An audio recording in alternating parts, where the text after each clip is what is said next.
pas parce qu'il l'avait dit qu'on est d'accord, et en plus c'est pas parce qu'il l'avait dit qu'il y a une majorité pour le faire. D'ailleurs, toutes les enquêtes d'opinion le montrent. Il n'y a pas, pour l'instant, de majorité qui se dégage dans le pays en faveur des ordonnances telles qu'elles ont été dévoilées à la fin du mois d'août. Ça, c'est la première chose qu'on peut dire. Donc, le Parlement a été appelé immédiatement après son élection à se dessaisir de ses prérogatives, de ce pourquoi il avait été élu, et à laisser la main au gouvernement pour écrire la loi de détricotage, de démontage du Code du travail.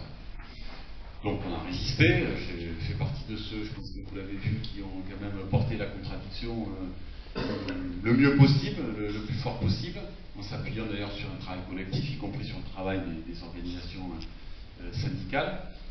On nous a un peu amusé avec cette histoire de concertation, c'est-à-dire qu'ils ont tiré un peu les leçons de la manière dont les choses s'étaient passées précédemment. Donc ils ont organisé des rencontres régulières avec les syndicats. Je crois que Philippe Martinez disait, en tout et pour tout, il y a eu 7 heures de discussion sur la loi travail entre la CGT et le gouvernement. Il y a eu sans doute 7 heures de la même manière pour FO, la CFDT, etc. Bon, voilà.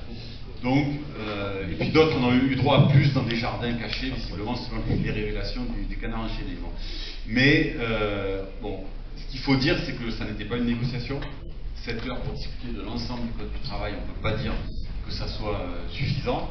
Et puis surtout, la discussion ne portait pas sur des textes. C'est-à-dire, on disait, bon, ben, aujourd'hui, on va échanger là-dessus, alors qu'est-ce que vous pensez, etc. Mais il n'y avait jamais de texte écrit qui était remis aux organisations syndicales. Et donc, voilà, c'est une manière de discuter, quand même, dont on ne peut pas dire qu'elle donne vraiment toute sa place au dialogue social. Or,